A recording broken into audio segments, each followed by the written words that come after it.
if you go on to ESPN.com/esports, we did a story that came out today where we polled over 30 of the play testers during the online boot camp to basically make their Valorant agent tier list. What agents are good, which agents are bad. We wanted to get, the play tester's opinion. So I kind of just want to go down the 9 agents available that were available to us during the boot camp and just kind of discuss each one and go through the ranking and what's your thoughts, overrated, underrated, all of that, and just kind of what was your experience with each agent.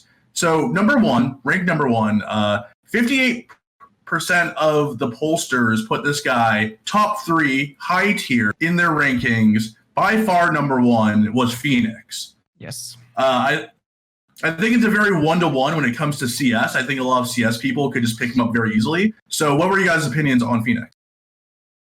He's good, but I had no idea people would rank him over Breach that high. No? Yeah, I'm surprised. He is very, very good, though. He is very good. I feel like he's very versatile. The first thing I noticed in E was how often I would actually get punished by his abilities, like his flashbang specifically. That was my highest amount of deaths to a single ability. That was the flashbang. Like, it screwed me over so many times. The fact that he can heal himself, has a wall to line of sight. The fact that his ultimate is just running it down mid lane and just like going crazy, and then you can come back with no punishment. I feel like he can just punish worse players than himself and at the same time reward himself with those abilities. That's why he's at least top 3 for me. Tyler sort of touched upon why that is, right? There's a lot of Counter-Strike players in the testing weekend, and Phoenix has a full utility kit similarly to Counter-Strike and an extra life.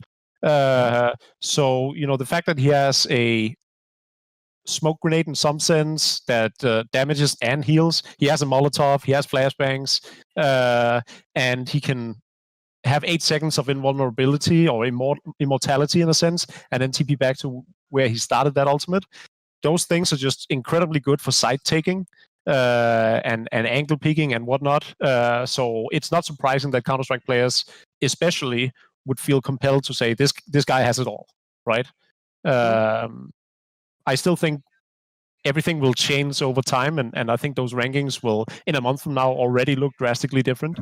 But I do think Phoenix is up there just because of his kit. I agree. Yeah, I totally agree with that. I think the other thing that's very surprising about Phoenix is the flashbangs. You have to react so fast. Yeah. You do. Like, you really have to turn very fast in order to not get flashed in this game. And so I think it's very much a noob punisher, because as we get better, people will be able to improve the reactions to those and obvious stuff. But on your first day, you're just going to get owned by a flash. Well, I also think that regardless of how good you are, even if you're a seasoned Counter-Strike pro, I actually think reacting to his blind is harder than it is flashbangs in Counter-Strike. So that'll always be punishing to a certain level. And the fact that he can curve them and everything, it just makes it like the best possible flashbang almost. You don't have to do a pop flash. You don't have to practice how to best do them, and your opponent has less of a reaction time to it.